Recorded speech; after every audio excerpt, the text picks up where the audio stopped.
नमस्कार, आज के क्लास में आपका स्वागत है। मैं बेलूर मठ लारबा विद्यालय का शिक्षक आज आपके लिए लाया हूँ आवर्त सारणी का भाग 1। आवर्त सारणी अगर आपको याद होगा तो हम लोग इसके बारे में थोड़ी बहुत चर्चा रासायनिक गणना में कर चुके हैं। इस पाठ में इसका विस्तारित रूप से हम लोग इसकी चर्चा करेंगे। तो भाग 1 में हमें क्या करना है? भाग 1 में हमें देखना है कि तत्वों का वर्गीकरण असल में क्या है, ठीक है? आवर्त सारणी और कुछ नहीं, एक सारणी यानी टेबल, सारणी मतलब टेबल होता है और इस टेबल में हम लोग अलग-अलग परमाणुओं को हम लोग ऐसे सजाते हुए जाते हैं, ठीक है? तो उसी को सारणी सारणी यानी टेबल कहते हैं और आवर्त का मतलब क्या होता है हम लोग थोड़ी देर बाद में ही सीख जाएंगे। तो आवर्त सारणी का मुख्य उद्देश्य है तत्वों का वर्गीकरण। तत्व यानी अलग अलग तत्व होते हैं हमारे पास। तत्व जैसे कि हाइड्रोजन एक तत्व हो गया, ऑक्सीजन एक तत्व हो गया, ये सारे तत्व है, ठीक है?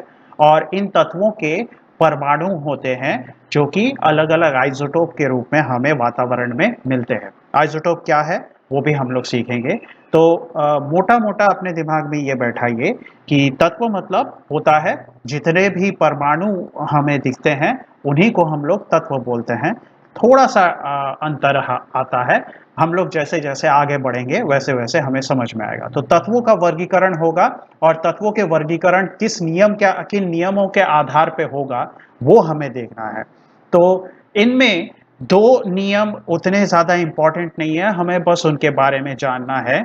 उसमें से सबसे पहला नियम है हमारे लिए डोबरनियर का त्रिक नियम। इसके बारे में हम लोग थोड़ा सा पढ़ेंगे। न्यूलैंड का अष्टक नियम, इसके बारे में भी हम थोड़ा सा पढ़ेंगे। जिसके बारे में हमें अच्छे से थोड़ा सा ज़्यादा डिटेल में पढ़ना है वो है मेंडलीव का आवर्त नियम। और लास्ट में जो बहुत ज़्यादा डिटेल में पढ़ना है वो है आधुनिक आवर्त नियम। तो तत्वों का वर्गीकरण इन चार नियमों के आधार पर होता आया है और धीरे धीरे प्रगति होते हुए आखिरकार हम लोग आधुनिक आवर्त नियम तक पहुंचे हैं, ठीक है? तो आइए देखते हैं कि हमारे इस पाठ में हमें क्या सीखने को मिलता है। तो तत्वों का वर्गीकरण करने के लिए सबसे पहले तो हमें यह समझना होगा कि तत्वों का वर्गीकरण जरूरी क्यों है। तो देखिए हमारे पास कई सारे तत्व हैं। हमारे पास हाइड्रोजन है, हीलियम है, लिथियम है, बेरिलियम है, बोरॉन है। ऐसे कई सारे तत्व हैं, लगभग 118 19 तत्व ऐसे हैं। लेकिन आप थोड़ा सोचिए कि ऐसे इतने सारे तत्वों के बारे में अलग अलग पढ़ते रहें तो हमारे लिए बहुत मुश्किल हो जाएगा काम, इनको याद रखना, इनको समझना। तो ऐसा कुछ किया जा सकता है क्या जिससे कि हमारे लिए पढ़ाई इन तत्वों की आसान हो जाए? तो उसको करने के लिए हमें तत्वों का वर्गीकरण करना पड़ता है। वर्गीकरण मतलब इन्हें बांटना पड़ता है अलग अलग ग्रुप में, ठीक है? इन्हें अलग अलग समूह में बांटना पड़ता है जिससे कि हमें ये पढ़ने में आसानी हो। अब ऐसा करने से क्या फायदा होगा? तो देखिए थोड़ा सा समझिए। मान लीजिए बहुत सारे तत्व है, ऐसे 100 के ऊपर तत्व है और मैंने इनको छोटे छोटे अलग अलग समूहों में बांट दिया।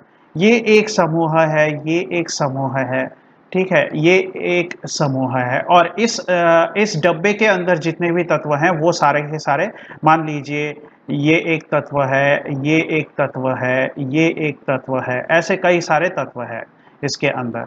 इन सारे तत्वों के गुण एक समान है। तो मुझे इन सबको अलग अलग पढ़ने की जगह पर इन सबको एक साथ पढ़ने का मौका मिल जाता है। इन सबके गुणों को मैं एक साथ ही जांच परख सकता हूं।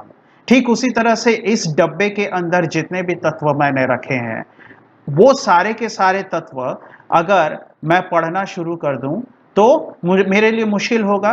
तो मैं क्या करूंगा, इस डब्बे के अंदर जो तत्वों का समूह रखा गया है उन सब के गुणों को मैं इकट्ठा ही पढ़ लेता हूं। क्यों? क्योंकि इन सब का गुण एक ही तरह का है। तो इसलिए हमारे लिए काम आसान हो जाता है और यही कारण है कि तत्वों का वर्गीकरण कर दिया जाता है। और तत्वों का वर्गीकरण करने पर ये सारे के सारे तत्व अपने गुणों के हिसाब से अलग अलग हो जाते हैं, वो अलग अलग हमें समझ में आते हैं और हमारे लिए पढ़ना आसान हो जाता है। तो देखिए तत्वों का वर्गीकरण क्या होता है। तत्वों का वर्गीकरण उनके गुणों के अनुसार करने के लिए उन्हें क्रमबद्ध रूप से सारणी में सजाया जाता है। सारणी यानी टेबल, ऐसे हम लोग टेबल बनाते हैं, आपके क्लास के रूटीन के लिए ऐसा टेबल बना होगा, मंडे ट्यूसडे वेडनेसडे और फिर कौन सा क्लास होता है। ठीक उसी तरह से यहाँ पर तत्वों के लिए भी एक टेबल बना देते हैं। ऐसे डब्बों से एक टेबल, डब्बे रहते हैं उसमें कई सारे, और उन डब्बों में फिर हम इन तत्वों को रखते हैं।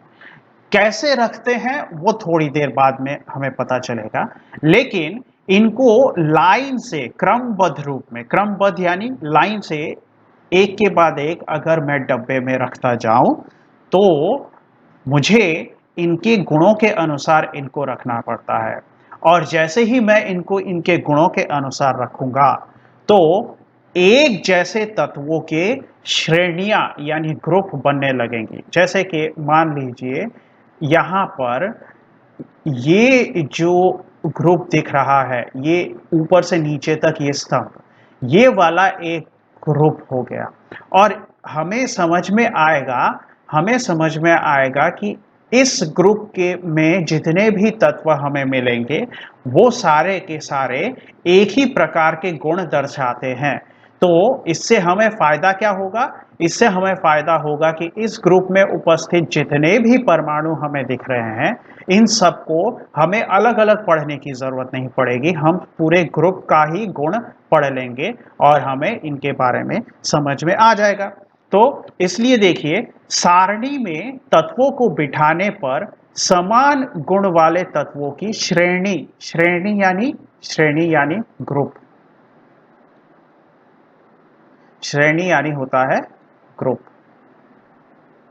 तो समान तत्वों के, समान गुण वाले तत्वों के ग्रुप यानी श्रेणी बन जाती है, जिससे उनका अध्ययन मतलब उनकी पढ़ाई सरल हो जाती है, इनकी पढ़ाई आसान हो जाती है। तो इस तरह से ग्रुप बन जाता है जिससे कि हमें इनको पढ़ने में आसानी होती है। ठीक है, तो आइए आगे चलते हैं और देखते हैं कि वर्गीकरण को किस प्रकार से किया जा सकता है। अलग अलग नियम होते हैं वर्गीकरण के, तो ये कौन से हैं? तो एकदम शुरू शुरू में जो नियम बने थे वो बहुत सरल नियम थे। फिर धीरे धीरे जितना हमें तत्वों के बारे में जानकारी प्राप्त होती गई, जितना हम लोगों ने प्रगति की, तो नियम जो है वो जटिल भी होते गए और पुराने नियमों में जो कमियां थी वो कमियां हमने दूर कर दी। तो सबसे पहले हमें सीखना है डोबरनियर का त्रिक नियम। इसमें कुछ ज्यादा है नहीं, बस इतना, डोबरनियर का त्रिक नियम या डोबरनियर्स लॉ ऑफ ट्रायड्स ये बताता है कि मान लीजिए आपके पास तीन तत्व हैं, ए, बी और सी, ये तीन तत्व हैं आपके पास। तो अगर इन तीनों तत्वों के गुण एक समान है, मैंने क्या कहा, इन तीनों तत्वों के गुण अगर एक समान है तो इन तत्वों की जो इन तत्वों का जो भार है वो किस प्रकार से होगा, वो डोबरनियर के त्रिक नियम से पता चलता है। मैं भार की बात कर रहा हूं। शर्त क्या है? डोबरनियर का नियम कहता है कि मान लीजिए आपके पास ऐसे तीन तत्व है जिनके गुण एक तरीके के हैं, मतलब ये एक ही श्रेणी के तत्व हैं। अब इन तीनों के भार में एक संबंध है, इन तीनों के भार के बीच में एक संबंध है। मान लीजिए इसका भार, ए का भार है x, मान लीजिए बी का भार है y और मान लीजिए सी का भार है z। तो डोबरनियर का नियम यह कहता है कि अगर ए बी सी ये तीन तत्व हैं जिनके एक ही तरह के गुण हैं और जिनके भार x y और z है, तो लास्ट के जो तत्व हैं उनके भारों का योगफल करके उनका औसत अगर निकाले हम, तो हमें बीच वाले तत्व का भार मिलता है। डोबरनियर का त्रिक नियम हमें ये दिखाता है। ठीक है, बात आपके समझ में आई?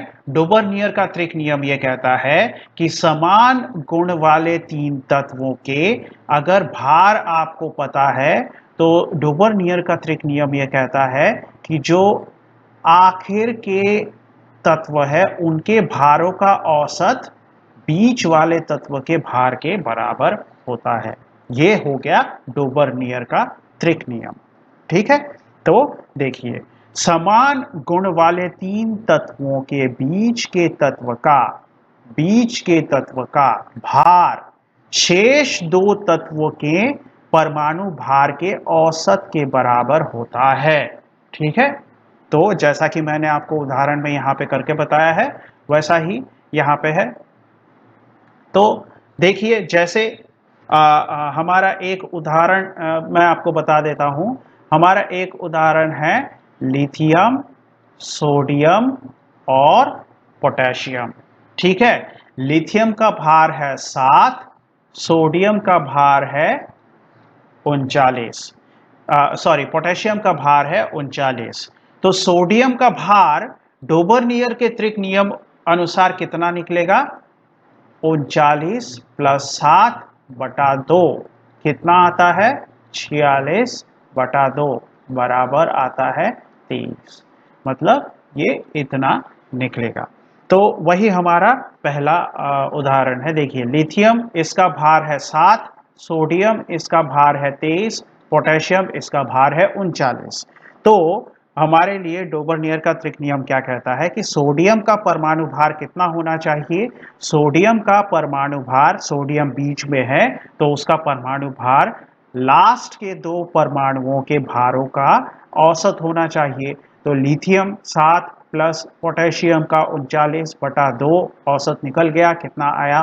23। तो सोडियम का 23 निकल जाता है।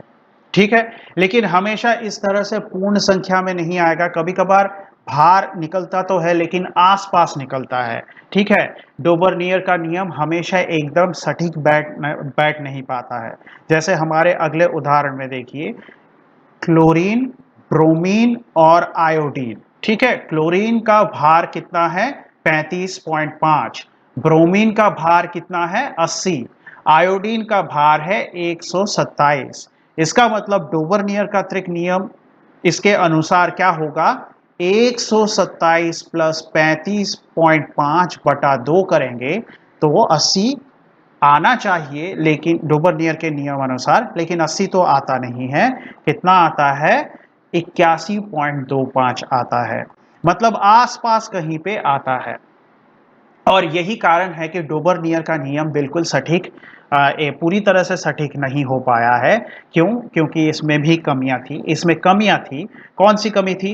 कि जो ज्यादा परमाणु भार वाले तत्व होंगे वहां पे डोबर्नियर का नियम लागू नहीं होता है, केवल कुछ ही तत्वों के समूह तक सीमित रहता है। ठीक है, तो ये कुछ ही तत्वों तक सीमित रहता है तो मतलब हर तत्व में नहीं लगा पाएंगे। तो ऐसे नियम का क्या फायदा? नियम यानी क्या होता है? नियम यानी ऐसी चीज, ऐसी कोई चीज जो हर अवस्था में वो हम काम में ला सके, उसको लागू किया जा सके। लेकिन अगर कुछ तत्वों में लगेगा, कुछ तत्वों में नहीं लगेगा, तो उसको तो हम नियम नहीं कह सकते हैं। तो ये नियम हमें क्या करना पड़ा? इसको खारिज करना पड़ा। इसको हमें इसको इसके बारे में सोचना पड़ा कि ये गलत है। अतः इस वर्गीकरण की प्रक्रिया को त्याग दिया गया। ठीक है, तो अब आगे बढ़ते हैं अगले नियम पर। वर्गीकरण के नियम में हमारा अगला नियम है न्यूलैंड का अष्टक नियम। देखिए, यहां पे थोड़ा सा अच्छे से समझते हैं कि सबसे पहले तो यहां पे अगर मैं 1 से लेके 7 तक लिख दूं तो देखिए, मान लीजिए मैंने यहां पे एक तत्व बैठाया, उसके बाद ऐसे एक के बाद एक मैं तत्व बैठाता गया। किस तरह से बैठाता गया? उनके परमाणु भार के बढ़ते क्रम में। मतलब ए का परमाणु भार सबसे कम, उसके बाद बी का परमाणु भार उससे थोड़ा ज्यादा, और थोड़ा ज्यादा, और थोड़ा ज्यादा, ऐसे करते हुए मैं बैठाता चला गया। ऐसे बैठाने के बाद मैं 7 तक बैठाता हूं और फिर नीचे आ जाता हूं, यहां पे बैठाता हूं।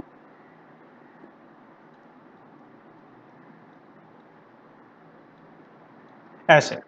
ठीक है, तो यहां पर न्यूलैंड का अष्टक नियम यह कहता है कि अगर मैं परमाणुओं को उनके परमाणु भार के बढ़ते क्रम में सजाऊं तो यह देखा जाता है कि मान लीजिए ये पहला परमाणु है, तो इसके बाद 8वें परमाणु में मुझे इसी परमाणु के गुण वापस मिलेंगे।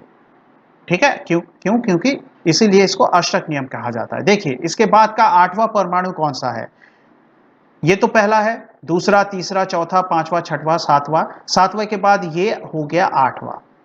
ठीक है, तो इसका मतलब न्यूलैंड का अष्टक नियम यह कहता है कि A और H इन दोनों के गुण एक बराबर होंगे। ठीक उसी तरह से अगर B से मैं गिनना शुरू करूं तो B के बाद 8वां परमाणु कौन सा होगा? फिर से गिनिए आप, ये दूसरा है, B तो पहला हो गया, क्योंकि यहां से हम गिनती शुरू कर रहे हैं। B के बाद 8वां देखना है मुझे, तो ये दूसरा, तीसरा, चौथा, पांचवा, छठवां, सातवां, 8वां। देखिए ये ठीक B के नीचे, इसीलिए इसको सजाया है, इस तरह से गया है, 1 2 3 4 5 6 7 करके सजाया है, ताकि हर बार परमाणु शुरू करूंगा तो अगले लाइन में उसका 8वां ठीक उसके नीचे मुझे मिलेगा। तो इस तरह से मुझे ये देखने को मिलता है कि C का गुण भी J के गुण के साथ मिल जाता है, D का गुण भी K के गुण के साथ। आप गिन के देखेंगे, D से 8वां परमाणु K होता है, E से ठीक उसी तरह से 8वां परमाणु L होता है। तो इस तरह से न्यूलैंड का अष्टक नियम यह कहता है कि परमाणुओं को उनके परमाणु भार के बढ़ते क्रम में सजाने पर अगर किसी भी परमाणु को मैं पहला मान लूं तो उसके बाद का 8वां परमाणु वही गुण वापस मुझे दिखाता है। मतलब C का जो गुण होगा वही गुण J भी दिखाएगा, D का जो गुण होगा वही गुण K भी दिखाएगा, F का जो गुण होगा वही गुण M भी दिखाएगा। ऐसा क्यों? क्योंकि F के बाद से गिनना शुरू करेंगे तो M 8वां परमाणु निकलेगा। तो आपके बात समझ में आई? अब ये अष्टक नियम में आप थोड़ा सा देखिए, आपने कभी हिंदी गाने अगर सुने होंगे, आपको पता होगा कि ऐसे 7 सुर रहते हैं, सारे गा मा पा धा नी, उसके बाद क्या आता है? फिर से सा आता है। तो अष्टक नियम में भी बिल्कुल इसी तरह से गाने की तरह नी के बाद फिर से सा आता है। ठीक उसी तरह से ये ऐसे 7वें परमाणु के बाद 8वां परमाणु वापस पहले परमाणु का गुण दिखाता है। ठीक है, तो इसको इस तरह से दिखाया था न्यूलैंड ने। लेकिन इसकी भी बहुत सारी समस्याएं थी। समस्याएं क्या थी? सबसे पहले तो न्यूलैंड ने जो अष्टक का नियम दिया था, उस समय जितने भी निष्क्रिय गैस थे उनका आविष्कार नहीं हुआ था। निष्क्रिय गैसों का आविष्कार नहीं हुआ था तब, और निष्क्रिय गैस का आविष्कार जैसे ही हो गया, ये देखा गया कि हर 8वां परमाणु अपना गुण वापस नहीं दिखाता है, बल्कि हर 9वां परमाणु अपना गुण वापस दिखाता है। ठीक है, ये तो हो गई सबसे पहली गड़बड़। दूसरी गड़बड़ ये थी कि न्यूलैंड का अष्टक नियम छोटे परमाणु भार वाले परमाणुओं पर तो लागू होता है, लेकिन बड़े बड़े परमाणु भार अगर दिए जाएं तो ये नियम लागू नहीं होता। तो इसलिए न्यूलैंड का अष्टक नियम भी त्याग कर दिया गया समय के हिसाब से। तो न्यूलैंड का अष्टक नियम देखिए, तत्वों को उनके परमाणु भार के बढ़ते क्रम में सजाकर किसी भी निर्दिष्ट तत्व से गिनती प्रारंभ करने पर, याद कीजिए मैं कहीं से भी गिनती शुरू कर रहा था और उसके बाद 8वें तत्व तक पहुंच रहा था, प्रारंभ करने पर उसके बाद के 8वें तत्व के गुण प्रथम तत्व के गुणों के साथ समानता दर्शाते हैं। ठीक है, तो ये देखिए, जैसे कि हमने दिखाया सा रे गा मा पा धा नी के बाद फिर से सा आता है, ठीक उसी तरह से हाइड्रोजन का जो गुण है वो वापस ऐसे lithium, beryllium, boron, carbon, nitrogen, oxygen के बाद फ्लोरीन वापस से दिखाएगा। ठीक उसी तरह से ये यहाँ से sodium, magnesium, aluminium, silicon, phosphorus, sulphur के बाद वापस फ्लोरीन भी फ्लोरीन की तरह का गुण दिखाएगा।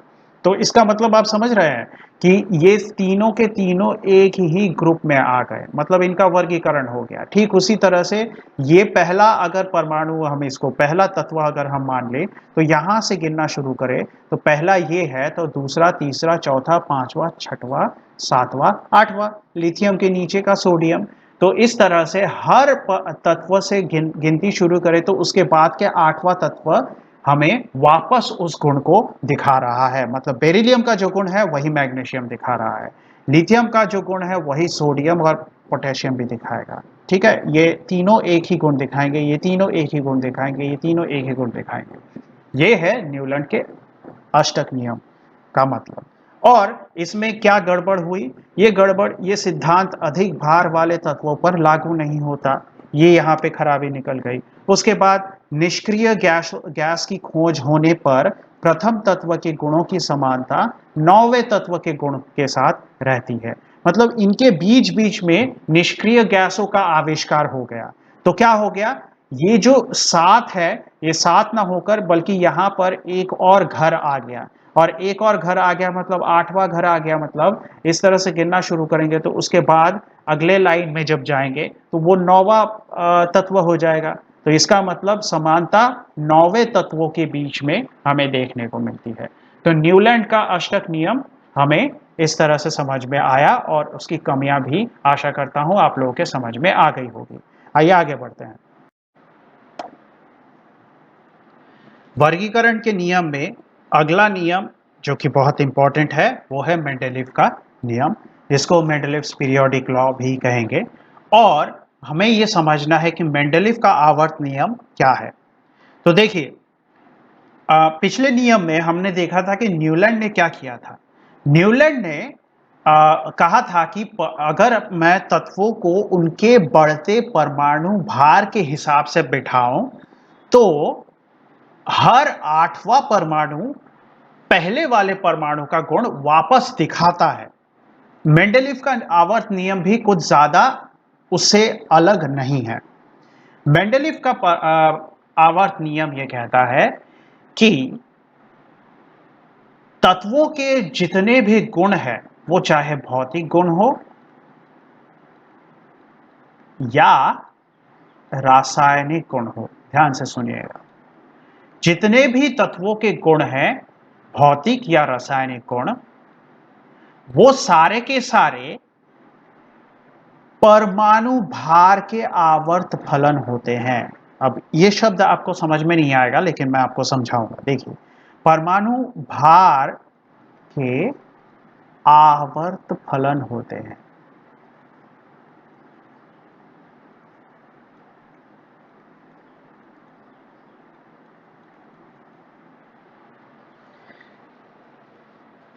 मतलब मेंडेलीव का नियम अगर एक लाइन में आपको कहना है तो आप कहेंगे कि तत्वों के भौतिक या रासायनिक गुण परमाणु भार के आवर्त फलन होते हैं। लेकिन इसका मतलब क्या होता है? इसका विस्तृत रूप में मतलब यह होता है कि अगर मैं तत्वों को उनके परमाणु भार के बढ़ते क्रम में सजाऊं, जैसा कि न्यूलैंड ने किया था, अगर मैं तत्वों को उनके परमाणु भार के बढ़ते क्रम में सजाऊं तो देखा ये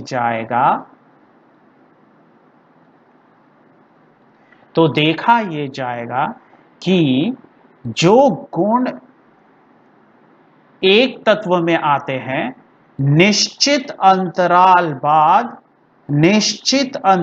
बाद वही गुण मुझे किसी दूसरे तत्व में वापस मिलेंगे। ठीक है, निश्चित अंतराल बाद मुझे वही गुण किसी दूसरे तत्व में वापस मिलेंगे। ये वाला अंतराल आप अभी थोड़ी देर के लिए ना देखें, लेकिन यहां से यहां तक के अंतराल को देखिए। लिथियम और सोडियम के बीच का अंतराल 1 2 3 4 5 6 7। ठीक है, तो बीच में ये 7 तत्व हैं, और 7 तत्वों के ये बीच में ये 7 तत्वों के बाद का जो तत्व आपको मिला, लिथियम के बाद बीच में 7 तत्व आ गए, और उसके बाद जो आपको तत्व मिला वो फिर से लिथियम वाले गुण दिखा रहा है। ठीक है, और आगे मैं बढ़ूं,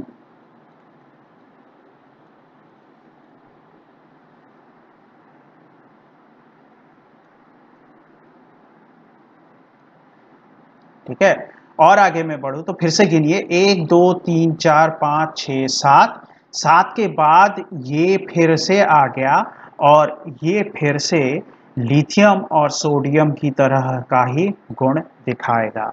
ठीक है, तो ये जो अंतराल है, निश्चित अंतराल है।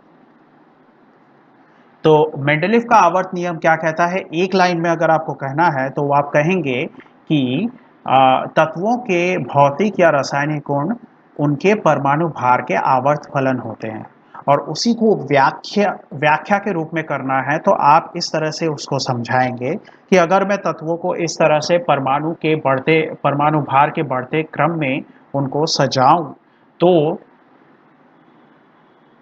तत्वों के बीच निश्चित अंतराल के बाद उनके गुण वापस मुझे उनके बीच में गुणों की समानता मुझे देखने को मिलती है। तो ये जो अंतराल है ये निश्चित अंतराल है। इस अंतराल के बारे में हम लोग पढ़ेंगे बाद में, इसको अभी फिलहाल के लिए अपने दिमाग पे हावी ना होने दे। मैंने आपको ये जो अंतराल दिखाया है 7 परमाणुओं का, फिर से ये अंतराल दिखाया 7 परमाणुओं का, ये अंतराल चलता रहता है 7 परमाणुओं का। ठीक है, और आप अगर गिनेंगे तो न्यूलैंड वाले इसमें आपको 8वें परमाणु में गुण वापस आते हुए दिख रहे थे, लेकिन यहाँ पर आपको 9वें परमाणु में गुण वापस आते हुए दिख रहे हैं। वो इसलिए क्योंकि यहाँ पर निष्क्रिय गैस आकर बैठ चुके हैं।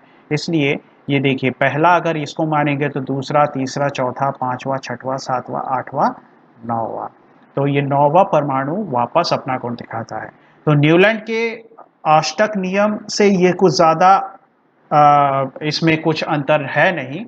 बस न्यूलैंड का अष्टक नियम जो निष्क्रिय गैसों को नहीं ले पाया था अपने अंदर, इसने इस नियम ने निष्क्रिय गैसों को भी अपने अंदर ले लिया और अपने नियमों को, इस नियम मतलब अष्टक नियम को उसने बेहतर बना दिया। आवर्त का, मेंडलीव का आवर्त नियम न्यूलैंड के अष्टक नियम से बेहतर नियम निकला और बहुत दिनों तक इस नियम से ही काम लिया गया।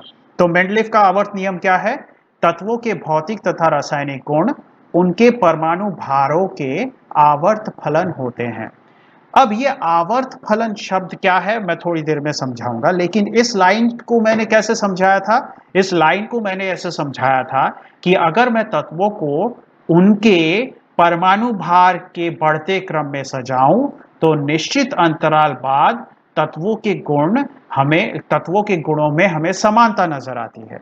तो देखिए, यदि तत्वों को उनके परमाणु भारों के बढ़ते क्रम में रखा जाए तो तत्वों के बीच निश्चित अंतराल बाद भौतिक तथा रासायनिक गुणों में समानता मिलती है। ठीक है, अब आवर्त फलन शब्द का मतलब क्या होता है?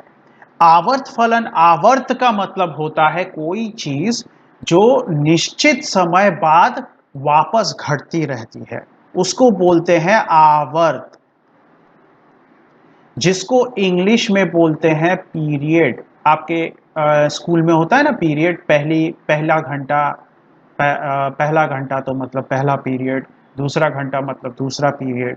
मतलब कोई घटना जो निश्चित समय बाद बाद अपने आप को दोहरा रही है उसको आवर्त बोलते हैं हिंदी में और पीरियड बोलते हैं इंग्लिश में। यहाँ पर क्या अपने आप को निश्चित समय बाद बाद वापस आते हुए दिख रही है? तत्वों के गुण। ये तत्वों के गुण कुछ समय बाद बाद वापस आते हुए आपको दिख रही हैं, इसलिए यहाँ पर आवर्त फलन शब्द का इस्तेमाल किया गया है। निश्चित अंतराल बाद तत्वों के गुण वापस आ रहे हैं। ठीक है, तो इसलिए हमें आवर्त शब्द का इस्तेमाल करना पड़ता है। तो यहाँ पर भौतिक गुणों में क्या क्या हमें देखने को मिलता है? भौतिक गुण वे सारे गुण हैं जो रासायनिक गुण नहीं है। ठीक है, बहुत आसान है ये समझना। रासायनिक गुण मतलब जब रासायनिक क्रिया हो रही है तो उसमें जो बदलाव आ रहे हैं वो वाले गुण। भौतिक गुण कौन से हैं? भौतिक गुण में आता है परमाणु भार, उसका घनत्व, उसका गलनांक, उसका क्वथनांक। ये घनत्व, गलनांक, क्वथनांक ये सारे के सारे आप बड़े आसानी से इन पर प्रभाव डाल सकते हैं। आप किसी वस्तु को गर्म करेंगे, उसका घनत्व घटेगा या बढ़ेगा।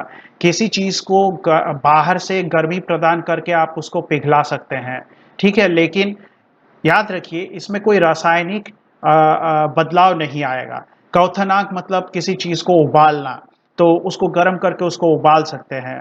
तो ये चीजें करना क्या आसान है, और इनमें कोई भी रासायनिक क्रिया नहीं होती है। और वे सारी चीजें जिनमें जो रासायनिक प्रतिक्रिया के कारण जो बदलाव आते हैं, उसे बोलते हैं रासायनिक गुण, ठीक है। तो रासायनिक गुण क्या है? रासायनिक प्रतिक्रिया के समय दर्शाया गया आचरण, उसको बोलते हैं रासायनिक गुण, ठीक है। मैं इसे यहाँ पे उदाहरण दे सकता हूँ, ठीक है। जैसे कि एक अम्ल को एक अम्ल और क्षार के बीच अगर मैं प्रतिक्रिया करवाऊं तो क्या होगा? वो अम्ल और क्षार का रासायनिक गुण दिखाता है, ठीक है। लवण और जल तैयार होगा। लेकिन फिर वो यहाँ पे ज्यादा बताऊंगा तो कंफ्यूजन तैयार होगा। आप सिर्फ इतना ध्यान में रखिए कि रासायनिक प्रतिक्रिया के समय जो आचरण दिखाया जाता है, उस आचरण को ही हम रासायनिक गुण कहते हैं। और परमाणु भार, घनत्व गलनांक, क्वथनांक इत्यादि, ये सारे के सारे एक वस्तु के भौतिक गुण है। तो ये जो दोनों गुण है, भौतिक गुण और रासायनिक गुण, ये दोनों ही परमाणु भार के आवर्त फलन होते हैं। परमाणु भार बढ़ता हुआ जाएगा, और ये रासायनिक गुण और भौतिक गुण कुछ देर बाद वापस हमें मिलेगा, ठीक है। तो आवर्त फलन हो जाएगा। तो ये है मेंडलीव का आवर्त नियम। अब आगे बढ़ते हैं। अब मेंडलीव के आवर्त नियम में हम लोग देखेंगे मेंडलीव की आवर्त सारणी कैसे बनाई जाती है। तो मेंडलीव, मैंने क्या कहा था, मेंडलीव ने भी न्यूलैंड की तरह पर तत्वों को मतलब उनके तत्वों के परमाणुओं को उनके परमाणु भार के बढ़ते क्रम में सजाया था। तो हम भी यहाँ पर वही करते हैं। हम भी इस तरह से परमाणुओं को उनके भार के बढ़ते क्रम में सजा लेते हैं, ठीक है। अब ये गैप क्यों है, ये हमें समझ में आएगा थोड़ी देर बाद। थोड़ी देर बाद मतलब अगले क्लास में समझ में आएगा। इस क्लास में ये अभी आप सिर्फ इतना दिमाग में रखिए, यहाँ पे यहाँ से यहाँ तक एक खाली जगह है। यहाँ पर अगले 2 लाइन में आप ध्यान दीजिएगा, ठीक है। तो ये हो गए हमारे तत्व। देखिए, हाँ, इसको थोड़ा सा पास लिख लेते हैं।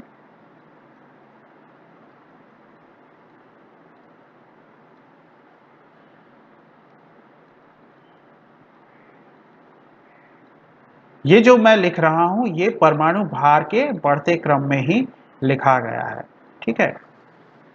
इसमें कुछ त्रुटियां भी है, ठीक है।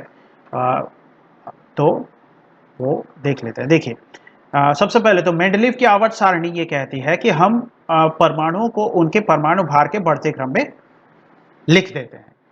लिखने के बाद होता ये है कि जो गुण है वो निश्चित अंतराल बाद बाद वापस आते रहते हैं। और इस तरह से लिखने पर एक और फायदा हो जाता है कि समान तत्वों वाले, समान गुण वाले तत्व इकट्ठा हो जाते हैं, हमें इकट्ठा देखने को मिलते हैं। आप थोड़ा सा ध्यान दीजिए, ठीक है। यहाँ पे और 2 तत्व अगर लिख लो, यहाँ पे बाकी के तत्वों को याद रखने की जरूरत नहीं है, आपके लिए इतना ही याद रखना काफी। तो देखिए, जैसे ही मैंने यहाँ पर इन तत्वों को ऐसे लिखा, तो मुझे एक टेबल जैसा मिल गया, ठीक है। लाइन टेढ़ी मेढ़ी हो रही है, उतना ध्यान मत दीजिए, लेकिन ये एक टेबल हो गया। देखिए, ये ऐसे, ये पहला लाइन, ये दूसरा लाइन, ये तीसरा लाइन, ठीक है। अब देखिए, ये जो टेबल बना, इस टेबल में आपको ऐसे पंक्तियां दिख रही है। पंक्तियां, पंक्तियां यानी इंग्लिश में कहते हैं रो। और ऊपर से नीचे तक आपको ऐसे स्तंभ दिख रहे हैं। ये एक स्तंभ, ये एक स्तंभ, ये एक स्तंभ। तो इनको इंग्लिश में कॉलम कहते हैं, और इधर से इसको रो कहते हैं। हिंदी में इनको स्तंभ कहते हैं। हिंदी में इन्हें कहेंगे स्तंभ।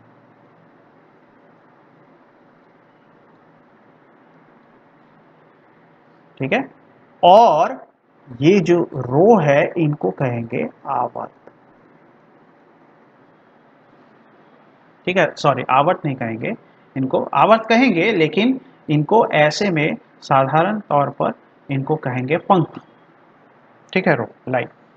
आवर्त दूसरे कारण से कहेंगे, वो क्यों होगा वो हम लोग बात कर चुके हैं, फिर से करेंगे। देखिए देखिए, ये इस तरह से हो जाने के बाद हमें ये दिखता है कि जितने भी स्तंभ बने हैं यहां पर, जितने भी लोग स्तंभ में हैं खड़े हुए, ये सारे के सारे एक ही गुण दिखाने वाले हैं।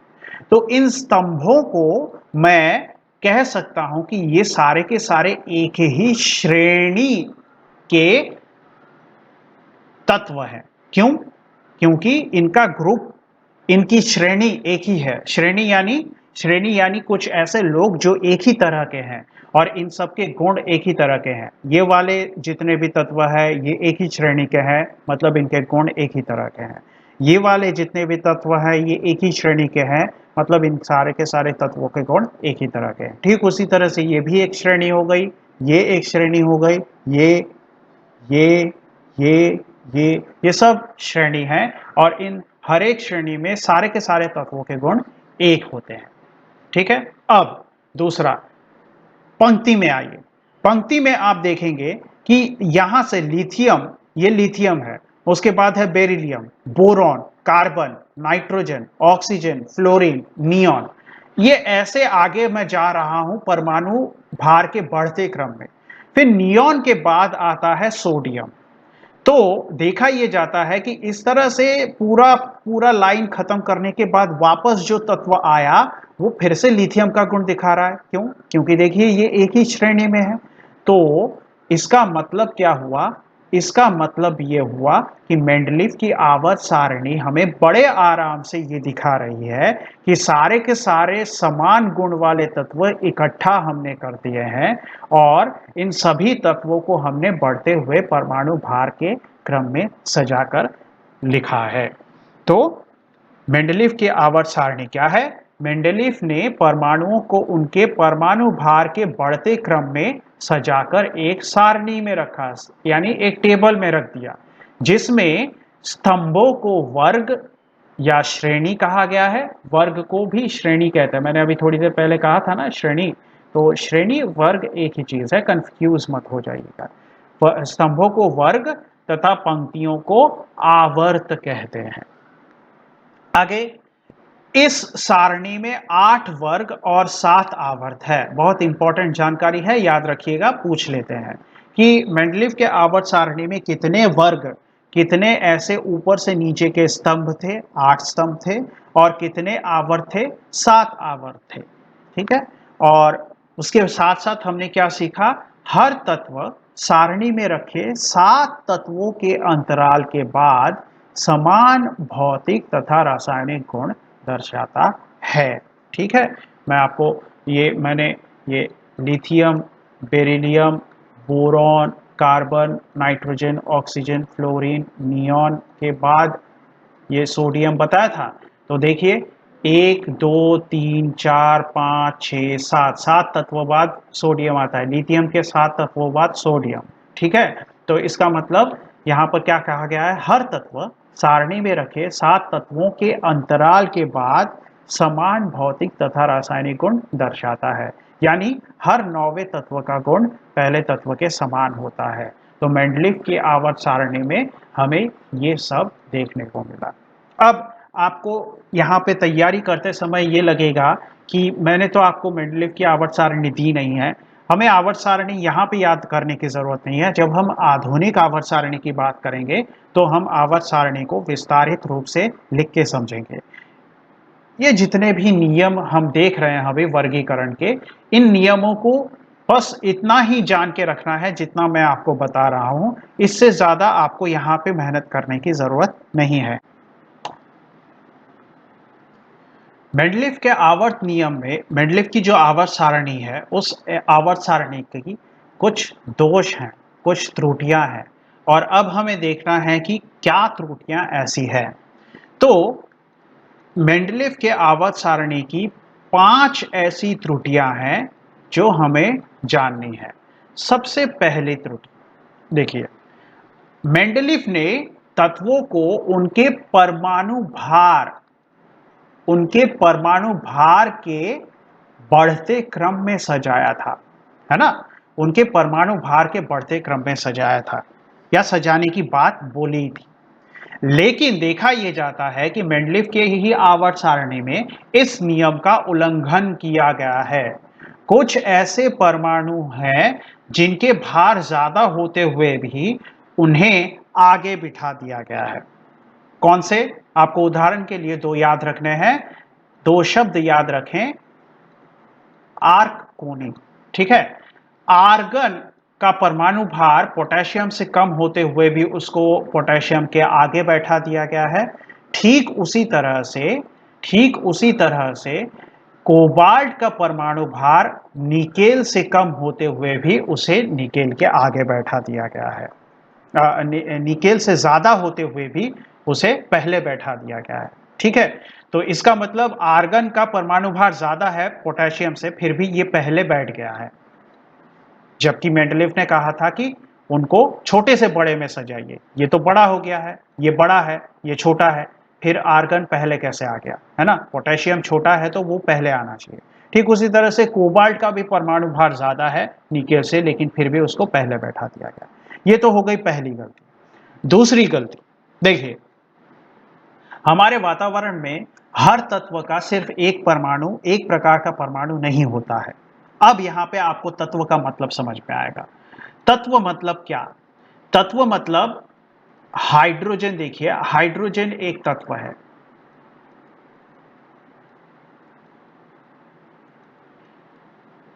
साथ ही साथ क्लोरीन भी एक तत्व है। आप कहेंगे फिर हाइड्रोजन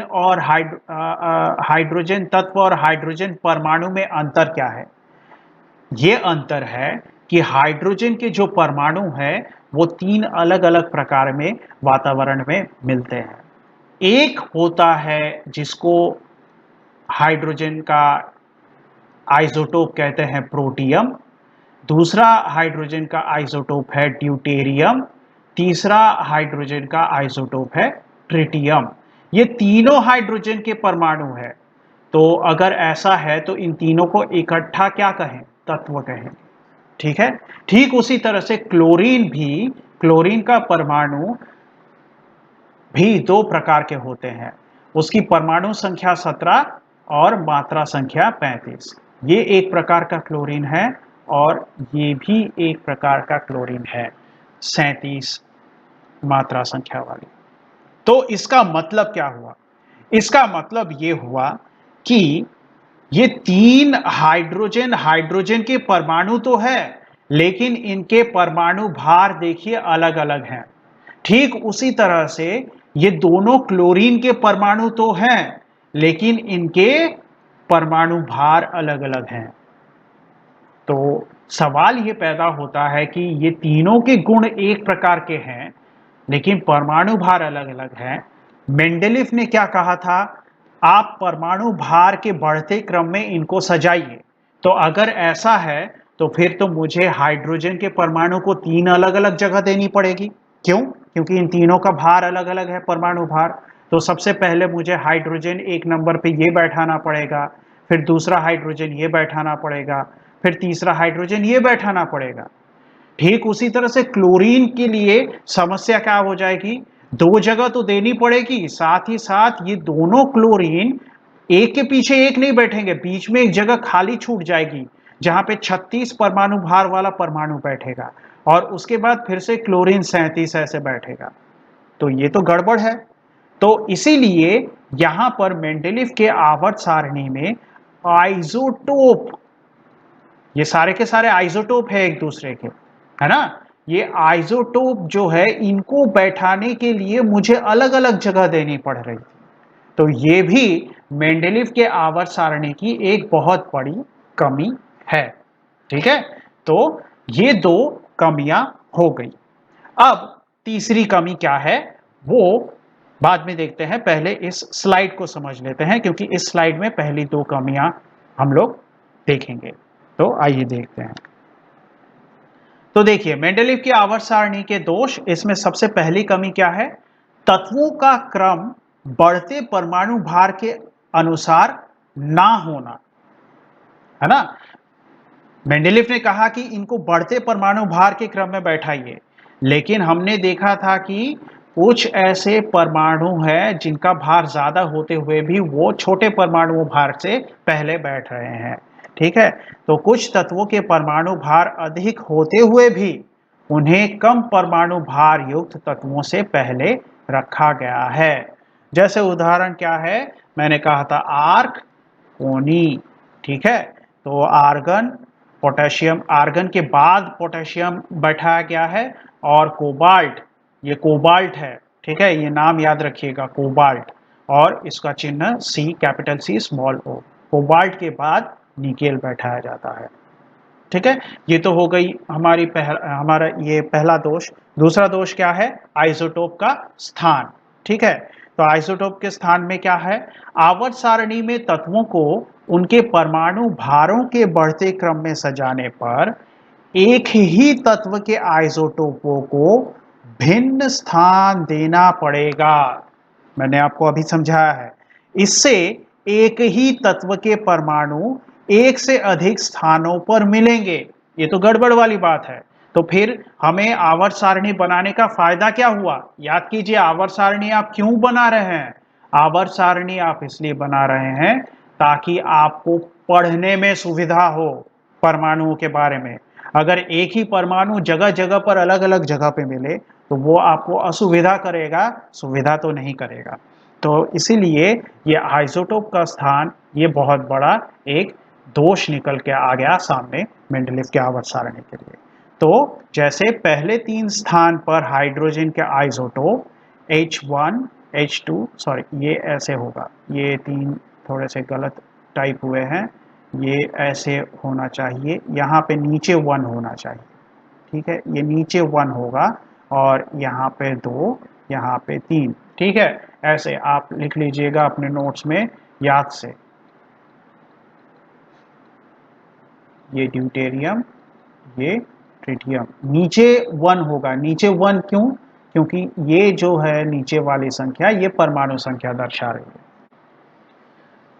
आइसोटोप की ही बात हो रही है, तो आइसोटोप के बारे में थोड़ा सा जानकारी ले लेते हैं कि आइसोटोप क्या है।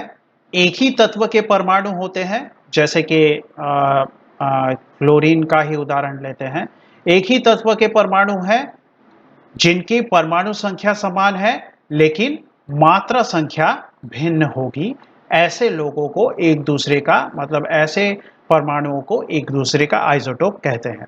तो एक ही तत्व के परमाणु जिनकी परमाणु संख्या समान परंतु मात्रा संख्या भिन्न होती है, उन्हें एक दूसरे का आइसोटोप कहते हैं। जैसे क्लोरीन 35, परमाणु संख्या तो 17 है, और क्लोरीन 37। तो ये हो गया आइसोटोप। तो आइए बढ़ते हैं आगे, और बाकी के दोषों के बारे में देख लेते हैं। तो हमने पहले दो दोष देख लिए। पहला दोष क्या था? पहला दोष ये था कि परमाणु भार के बढ़ते क्रम में सजाने की बात हुई थी, लेकिन फिर भी आर्गन ज्यादा परमाणु भार होते हुए भी पोटेशियम से पहले बैठ गया, और कोबाल्ट का ज्यादा परमाणु भार होते हुए भी निकेल से पहले बैठ गया। ठीक उसी तरह से दूसरा क्या है? दूसरा है कि आइसोटोप को बैठाने में समस्या होगी, क्योंकि आइसोटोप को अलग अलग घर देना पड़ेगा। तीसरी समस्या ये है कि हाइड्रोजन, ये जो परमाणु है, हाइड्रोजन का जो तत्व है, ये दो अलग अलग प्रकार के गुण दर्शाता है। ये वर्ग 1 का भी गुण दर्शाता है, जिसमें क्षारीय धातु पाए जाते हैं, ये सब हम लोग पढ़ेंगे बाद में। और वर्ग 7 का भी गुण दर्शाता है, जहां पे हैलोजन पाए जाते हैं। मैं आपको दिखाता हूं, देखिए, ये हाइड्रोजन, यहां पे हीलियम होगा, lithium, beryllium, boron, carbon, nitrogen, oxygen, chlorine, neon.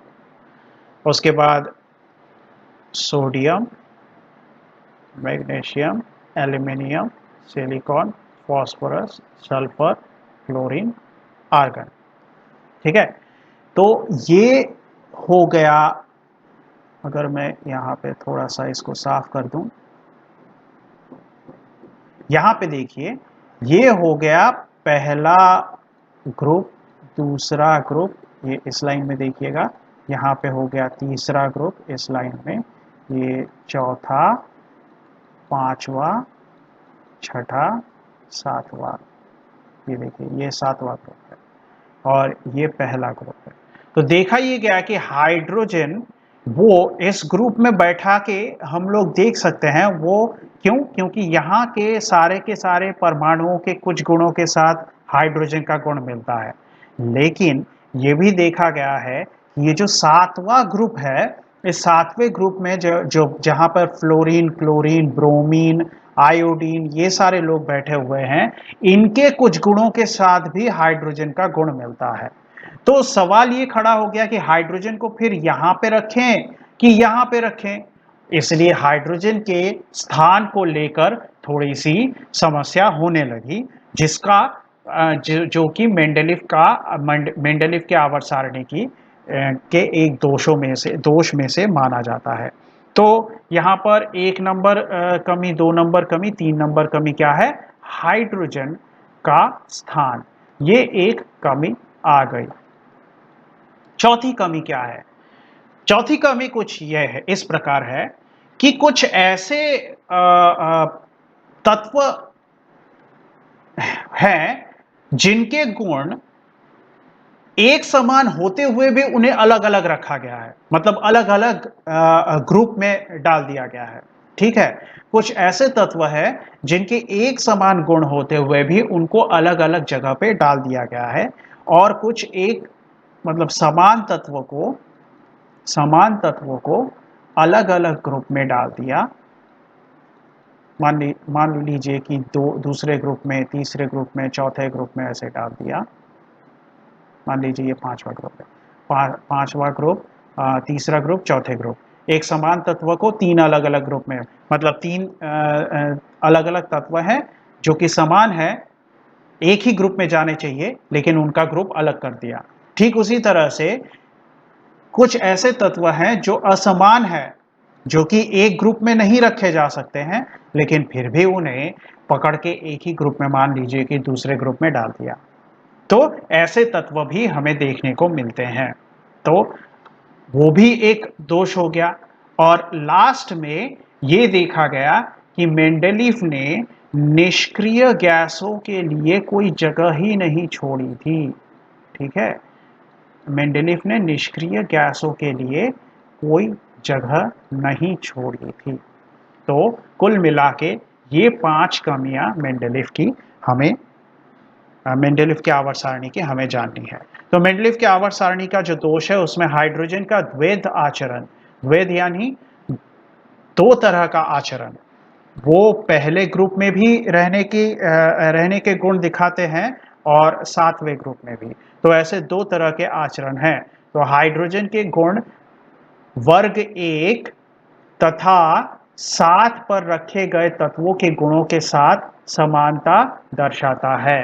इसीलिए इसलिए इसे निश्चित स्थान नहीं दिया जा सका। तो हाइड्रोजन वर्ग 1 और 7 दोनों जगहों के गुणों को दर्शा रहा है, निश्चित स्थान उसको नहीं मिल पा रहा है। उसके बाद असमान तत्वों को एक ही वर्ग में रखा जाना, मैंने अभी थोड़ी देर पहले बताया, और समान तत्वों को अलग अलग यानी भिन्न वर्ग में रखा जाना। जैसे रासायनिक गुणों में असमानता होते हुए भी कुछ तत्वों को एक ही वर्ग में रखा गया। ठीक है, कैसे? जैसे कि चांदी, सोना, ये लोग इनके गुणों में अंतर है, लेकिन फिर भी इनको एक ही जगह पे, एक ही ग्रुप में रख दिया गया। तो तांबा, चांदी, सोना को क्षारीय धातुओं के साथ एक ही वर्ग में रखा गया। ठीक है। तो ये समझ में आ रहा है। तो ये अलग अलग गुण वाले हैं लेकिन फिर भी एक जगह पे आ गए। ठीक उसी तरह से रासायनिक गुणों में समानता होते हुए भी कुछ तत्वों को भिन्न वर्ग में रखा गया। ठीक है। तो कुछ तत्वों में समानता है फिर भी उनको अलग अलग जगह पे रख दिया गया। जो उसमें से कुछ है ऐसे सीसा है, मर्क्यूरी है, ये लोग अलग अलग जगह पे इनको रख दिया गया था। तो ये उदाहरण है, देखिए सीसा, मर्क्यूरी, बेरियम, इनको इनके गुणों में समानता है फिर भी इनको अलग अलग जगह पे रख दिया गया। और लास्ट कमी क्या है? लास्ट कमी है कि निष्क्रिय गैस का स्थान इनका स्थान तो दिया ही नहीं गया था। ठीक है। क्यों दिया नहीं गया था उसका भी एक कारण है, क्योंकि इनका आविष्कार ही नहीं हुआ था। निष्क्रिय गैसों का आविष्कार ही नहीं हुआ था। इनका आविष्कार बाद में हुआ तो उन्हें ग्रुप शून्य में दिया गया। क्यों? क्योंकि मेंडलीफ ने तो उनके लिए जगह बनाई नहीं थी, तो उनकी जगह को ग्रुप शून्य में डाल दिया गया, जो कि हम आधुनिक आवर्त सारणी में हम जिसकी बात करेंगे। तो निष्क्रिय गैसों के लिए सारणी में, किसकी सारणी में?